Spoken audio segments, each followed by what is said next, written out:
오늘 이 사무엘하 6장 말씀의 배경은 다윗이 긴 세월 동안 사울 왕에 정말 죽자 사자 다윗을 죽이려고 그렇게 쫓아다니고 그 추격과 또 블레셋을 비롯한 여러 대적들로 인한 수많은 죽음의 공포와 위기들을 이겨내고 드디어 이스라엘의 남유다와 북이스라엘을 통일한 그 통일 국가의 왕으로 등극하는데요. 여세를 몰아서 수도도 예루살렘으로 옮겨버립니다. 헤브론에서 예루살렘으로 옮기고 왕권을 든든히 해가고 있고, 그동안 이스라엘을 괴롭혔던 블레셋과 주변국들도 몰아내고 조공을 바치는 나라로 만들어 버리는데요. 그런데 이 다윗이 마음이 편하지 않은 게 한 가지가 있었습니다. 마음에 걸리는 것. 다윗의 마음에 걸린 것 하나가 무엇이냐? 바로 법궤였습니다. 하나님의 임재의 상징이고 이스라엘의 구원의 상징인 언약궤, 이 법궤가 이때까지 이스라엘 변방에 가 있는 거예요. 전에 출애굽 당시에 가나안 그 여정 가운데 이스라엘 백성들과 함께 했던 그 언약궤, 법궤를 엘리 제사장 때 블레셋이 쳐들어와서 이스라엘과의 전쟁을 통하여 블레셋이 빼앗아 간 거예요. 그리고 나서 우여곡절 끝에 블레셋 여러 곳을 돌다가 그다음에 기란 여아립의 아비나답의 집에 또 거기에 있다가 다윗이 전에 그 법궤를 가지고 오려고 했는데 실수를 하죠. 그리고 다시 오벳에돔의 집으로 갔다가 이렇게 여러 우여곡절 끝에 드디어 오늘 다윗이 그 언약궤를 다윗성으로 모셔 드리는 것입니다. 그 장면이 오늘 본문 말씀 사무엘하 6장 14절에 나와 있는데 함께 보시겠습니다. 다윗이 여호와 앞에서 힘을 다하여 춤을 추는데 그때의 다윗이 배에 에봇을 입었더라. 여러분, 저는 이 구절을 참 좋아해요. 다시 한번 보십니다. 다윗이 여호와 앞에서 힘을 다하여 춤을 추는데 그때의 다윗이 배에 에봇을 입었더라. 지금 이스라엘의 통일 국가를 이루고 왕이 되어서 지금 자기가 그렇게 학수고대하던 하나님의 임재의 상징, 이스라엘의 구원의 상징 언약궤를 모셔드리고 있는데 다윗이 춤을 추는 거예요. 왕권을 강화하고 주변의 블레셋을 비롯한 주변 여부스니 모압 암몬 그런 족속들까지 다 무찌르고 조공까지 바치게 하는 그런 이스라엘의 왕이 든든히 된 거예요. 그런데 다윗이 왕복을 입고 그리고 보좌에 올라 이렇게 근엄하게 앉아서 언약궤를 드리고 근엄하게 앉아 있는 것이 아니라 다윗이 지금 낮은 자리로 내려가서 소소한 백성의 그 자리로 내려가서 배에 에봇을 입고 언약궤 앞에서 춤을 췄다는 거예요. 백성들 앞에서 춤을 추고 뛰놀았다는 거예요. 이것이 다윗이에요. 만약 저였다면 저는 가끔 그런 생각을 해요. 나였다면 내가 그렇게 했을까? 그런데 다윗은 그때의 다윗이 배에 에봇을 입었더라. 그런 거추장스러운 거 다 벗어버리고 하나님을 즐기는 거예요. 하나님을 찬양하는 거예요. 이것이 예배입니다. 저는 이 장면이 너무 아름다운 거예요. 다윗은 어쩜 이럴 수가 있을까요? 그래도 내가 왕인데, 백성 중에 왕인데 왕복을 벗어버린 거예요. 다윗은 사람을 바라본 게 아니라 하나님을 바라본 거예요. 오늘 나의 나된 것은 다 하나님의 은혜라. 사람이 내게 어찌하랴. 이것이 다윗의 삶이었고 다윗의 정체성이었어요. 다윗은 한마디로 말하면 그의 전생애에 그가 힘들고 어려운 가운데, 그가 사울 왕에 쫓기는 가운데 죽음의 골짜기를 살았었을지라도, 이제는 이스라엘의 통일 국가의 왕이 되었을지라도 언제나 다윗은 하나님 앞에 예배자였다는 거예요. 아멘. 그래서 하나님은 성경을 통틀어서 내 마음에 합한 자 오직 다윗에게만 이 말씀을 하신 것입니다. 내 마음에 합한 자. 오늘 저와 여러분이 하나님이 그렇게 인정하시는 내 마음에 합한 자, 예배자로서는 저와 여러분이 되시길 축복합니다. 다시 14절에 다윗이 여호와 앞에서 힘을 다하여 춤을 추는데 왕의 채통이고 뭐고 하나님 앞에서 너무나 좋아서 춤을 추는 것입니다. 다윗은 지금 왕이라니까요. 아니, 춤까지 안 춰도 되는데 덩실덩실 춤을 추는 거라니까요. 저는 저와 여러분이, 우리 교회가 하나님 앞에 이런 예배자가 되었으면 좋겠습니다. 이런 예배를 회복했으면 좋겠습니다. 비록 우리가 교회 문을 들어올 때는 일주일 동안 너무나 지친 세파에 찌들려서 파김치가 되어서, 여러분이 지금 이렇게 감격스러운 말씀을 전해도 아멘 소리도 못 내는 폐잔병처럼 이렇게 문을 열고 들어와도, 예배 가운데 언약궤 앞에 서서 다시금 회복된 그 예배자 다윗처럼 기뻐 춤을 추며 뛰노는 그런 예배 말입니다. 하나님 임재의 상징인 법궤를 모셔드리는 다윗이 여호와 앞에서, 사무엘하 이 6장에서는 다윗이 여호와 앞에서, 다윗이 여호와 앞에서, 다윗이 여호와 앞에서 3번을 거듭 강조하는 거예요.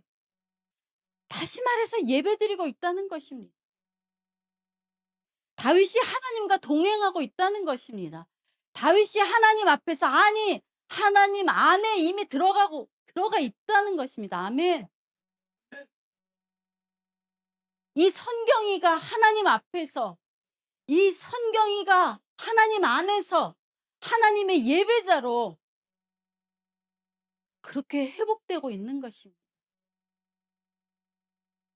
그저 하나님 앞에 서 있는 것만으로도 감격하여 주신 은혜가 너무 감사해요.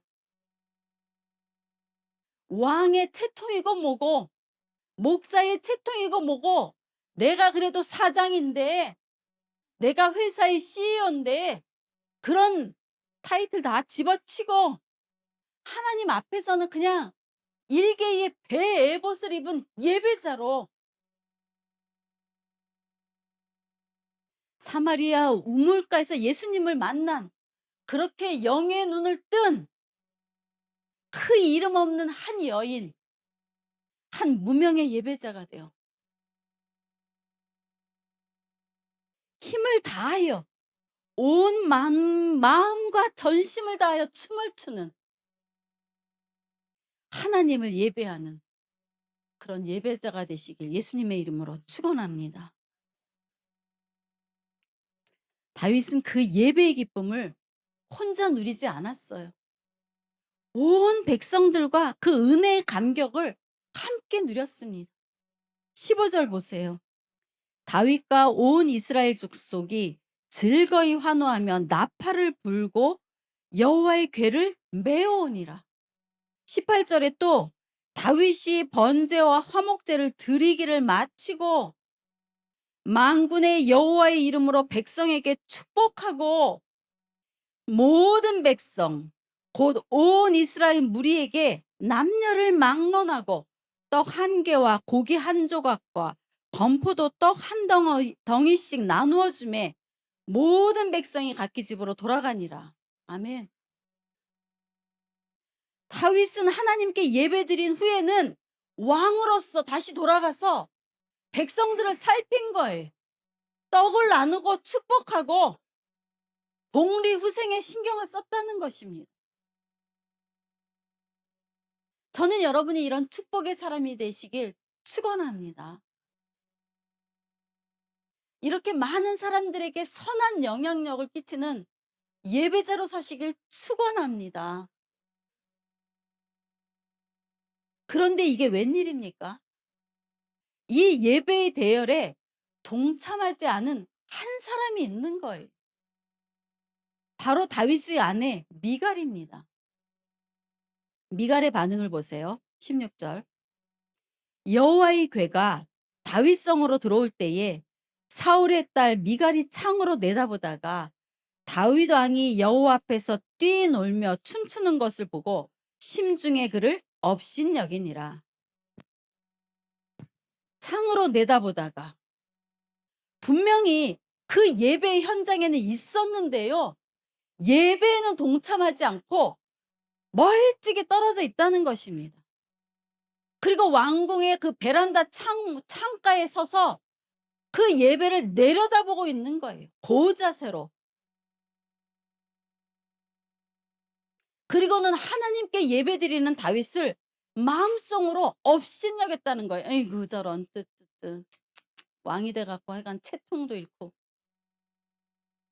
업신여겼을 뿐만 아니라 20절을 보세요. 20절에는 이제 백성들에게 다 축복하고 그 예배의 그 언약식이 다 언약궤의 그 환송식이 다 마친 후에 자기 가족, 자기 아내를 축복하러 돌아온 그 다윗에게 미갈의 하는 행동을 보시겠습니다. 20절. 다윗이 자기 가족에게 축복하러 돌아오매 사울의 딸 미갈이 나와서 다윗을 맞으며 이르되 이스라엘 왕이 오늘 어떻게 영화로우신지 방탕한 자가 염치 없이 자기의 몸을 드러낸 것처럼 오늘 그의 신복의 계집종의 눈앞에서 몸을 드러내셨도다. 창피해 죽겠습니다. 어떻게 계집종들 앞에서 그렇게 속옷이 벗겨지도록 춤을 출 수가 있습니까? 채통을 지키시옵소서. 나무라는 거예요. 그 예배의 감격에 찬물을 확 끼얹는 거예요. 자기에게 축복하러 들어온 남편에게. 그런 미갈에게 다윗은 이렇게 반응합니다. 21절. 다윗이 미갈에게 이르되 이는 여호와 앞에서 한 것이니라. 아멘. 그가 내 아버지와 그의 온 집을 버리시고 나를 택하사 나를 여호와의 백성 이스라엘의 주권자로 삼으셨으니 내가 여호와 앞에서 뛰놀리라. 내가 이보다 더 낮아져서 스스로 천하게 보일지라도 내가 말한 바 계집종에게는 내가 높임을 받으리라. 아멘. 이게 무슨 말씀입니까? 당신이 상관할 바가 아니요. 나는 지금 계집종 앞에서 춤을 춘 것이 아니라 하나님 앞에 예배를 드린 것이요. 하나님이 당신의 아버지 사울의 그 왕권을 나에게 주시고 그의 온 집을 버리시고 나를 택하사 나를 여호와의 백성 이스라엘의 주권자로 삼으셨으니 내가 여호와 앞에서 뛰놀리라. 아니 그거보다 더 낮아져서 계집종 앞에서 춤을 추리라. 나는 그거보다 더한 것도 하나님 앞에서 할 것이요. 이것이 다윗인 것입니다. 이것이 다윗의 정체성인 거예요. 사랑하는 여러분, 여러분은 올 한 해 어떤 예배자였습니까? 하나님 앞에서의 예배를 드리셨습니까? 아니면 하나님 밖에서 멀찍이 베란다 위에서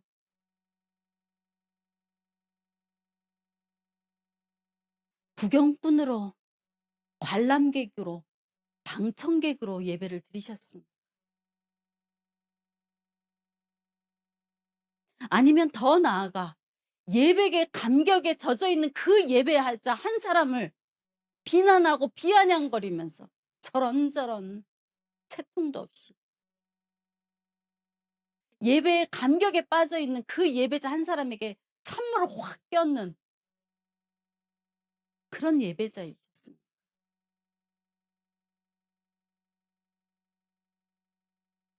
그럼 미갈은 왜 이런 반응을 보였을까요?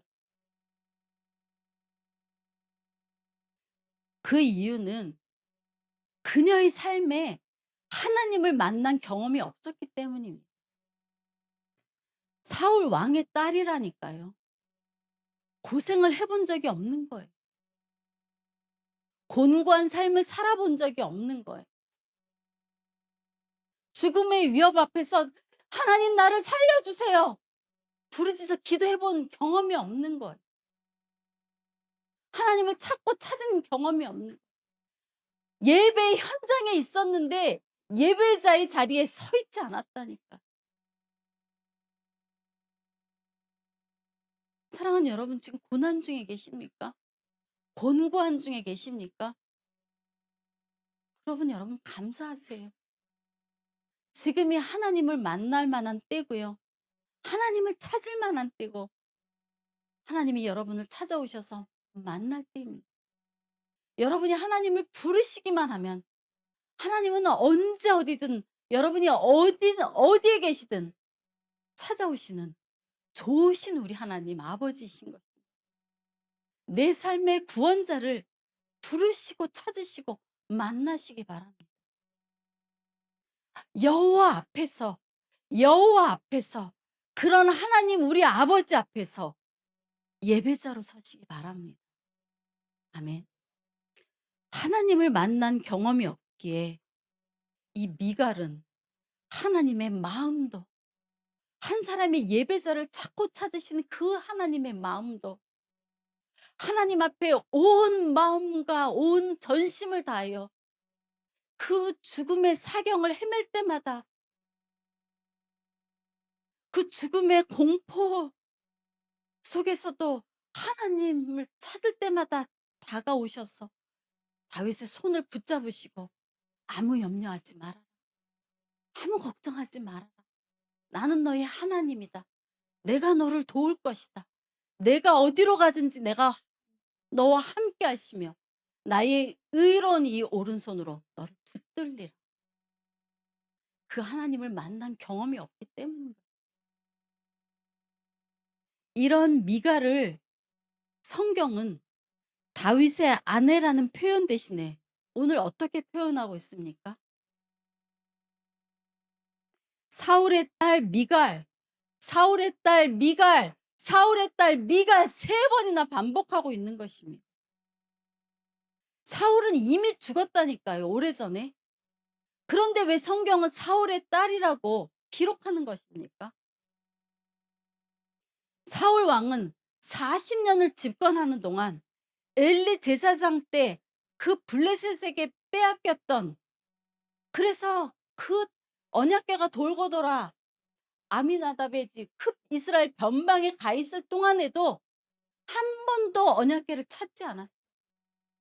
하나님의 임재를 구하지 않은 거예요. 미갈도 마찬가지. 예배의 감격이 없는 거예요. 오늘 예배 현장에 있지만 예배자가 아닌 거예요. 그러니까 다윗의 아내라는 표현 대신에 스스로 멸망의 길을 간 사울의 딸이라고 기록하고 있는 것이에요.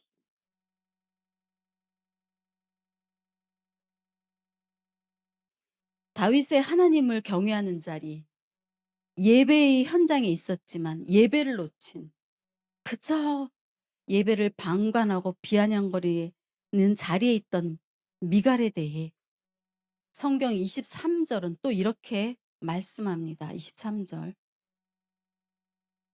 그러므로 사울의 딸 미갈이 죽는 날까지 그에게 자식이 없으니라.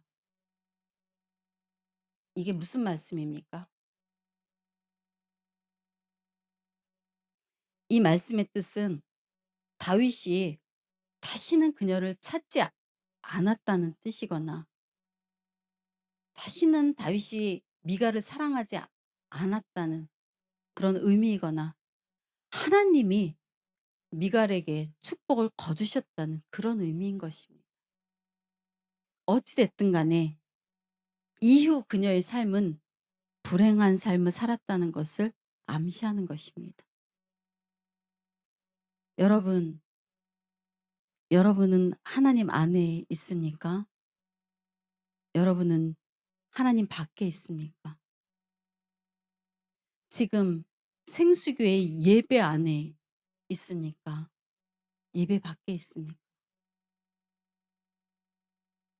예배의 현장에 있어도 밖에 있을 수 있습니다. 예배가 무엇이라 생각하십니까? 예배는 하나님의 마음을 헤아려 드리는 것입니다. 예배는 전심으로 하나님을 기뻐하며 하나님께 영광을 돌려드리는 것입니다. 예배는 우리에게 부어주신 하나님의 은혜에 감사로 반응하는 것입니다. 아멘. 그 은혜가 무엇입니까? 로마서 5장 8절에 사도 바울은 이렇게 말씀합니다. 우리가 아직 죄인 되었을 때에 그리스도께서 우리를 위하여 죽으심으로 하나님께서 우리에 대한 자기의 사랑을 확증하셨느니라. 또 에베소서 2장 2절 그는 허물과 죄로 죽었던 너희를 살리셨도다. 고린도전서 15장 10절 나의 나된 것은 다 하나님의 은혜라. 내가 나된 것은 하나님의 은혜로 된 것이니 내게 주신 그의 은혜가 헛되지 아니하여 내가 모든 사도보다 더 많이 수고하였으나 내가 한 것이 아니요 오직 나와 함께 하신 하나님의 은혜로라. 저와 여러분의 삶의 마지막에 이 고백을 드리길 소원하고 축복합니다. 다윗은 이 은혜를 알았습니다. 부모 형제도 업신여겼던 몇 날 몇 달이고 들판에서 홀로 양을 치다가 사자에게 잡혀 먹든지 굶어 죽든지 가족들도 돌아보지 않던 그 어린 목동 다윗에게 찾아오셔서 너는 혼자가 아니라고 그렇게 다윗과 함께 밤을 지새워 주시고 다윗은 그렇게 추운 들판에서 수많은 별들을 바라보며 나의 하나님 나의 하나님 이 수많은 무별들이 하나님을 찬양합니다. 저도 하나님을 찬양합니다. 주의 손가락으로 지으신 수많은 달과 별이 하나님을 찬양합니다. 나뭇잎이 흔들릴 때마다 하나님을 찬양합니다. 하늘을 날아다니는 새도 하나님을 찬양합니다. 그런 다윗의 찬양에 너는 내 것이다. 내가 너를 지명하여 불렀나니 너는 내 것이라 말씀하신 하나님. 그의 일생 동안 수많은 죽음의 위협 앞에서 그 가운데 찾아오셔서 건져주신 하나님. 다윗이 오늘 그 언약궤를 다윗성으로 모셔드리며 오늘 내가 왕이 되었지만 진정한 이스라엘의 왕은 내가 아니라 하나님이다. 나는 한 사람의 예배자일 뿐이다. 베옷을 갈아입고 낮은 자리로 내려와서 백성들과 함께 뛰어놀며 내가 미천한 자리에 계집종 앞에서 나의 속옷이 벗어진들 나는 그보다 더 낮은 자리에 얼마든지 갈 수 있다. 이것이 다윗을 다윗되게 한 예배입니다. 사랑하는 여러분, 여러분의 전 삶에 그 무엇보다 예배에 성공하시는 여러분이 되시길 축복합니다.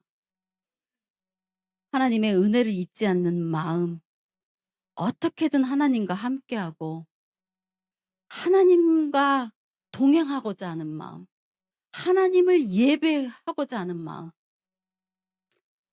미갈은 남편 다윗의 마음을 헤아리지 못했어요. 하나님이 누구이신지 몰랐어요.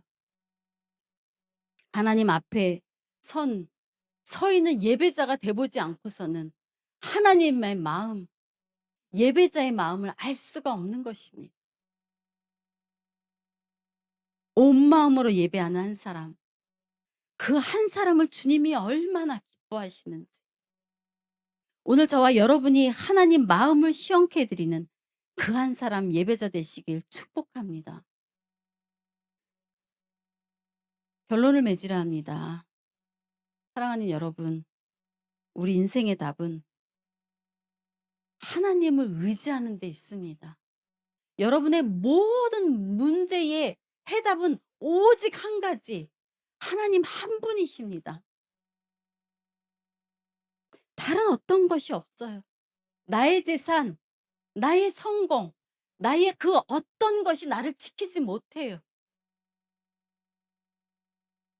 하나님께서는 여전히 살아계시고 눈동자처럼 나를 살피시고 주목하셔서 그 하나님을 주목하는 한 사람, 그 사람을 살피시고 우리가 하나님을 얼마나 사랑하는지, 얼마나 찾고 찾는지, 얼마나 경외하는지 그 하나님의 축복하신 그 한 사람을 축복하시는 것입니다. 아멘. 여호와의 법궤를 모시는 일에 다윗과 미갈은 그 태도가 달랐어요. 그래서 그들의 결과도 달라졌습니다. 다윗은 자기가 춤을 추느라 사람들 앞에서 어떻게 비춰지는지 사람을 보지 않았어요. 오직 하나님만 바라봤어요. 오직 하나님만 영광 받으시는 예배, 자신의 전 존재를 하나님께 드리는 예배, 그 예배의 시선을 맞추는 것입니다. 모든 영광을 받으실 존재는 오직 하나님이시다. 오늘 저와 여러분은 이 다윗의 하나님을 향한 이 마음이 저와 여러분의 마음 되시길 축복합니다. 다윗과 이스라엘 백성 모두가 하나님 앞에서 하나님을 향한 기쁨의 예배를 드리는 코람데오, 하나님 앞에서 하나님 안에서 하나님과 하나 되는, 하나님과 동행하는 예배를 회복하시는 생수교회가 되시길 예수 그리스도 이름으로 간절히 기도드립니다. 기도하시겠습니다.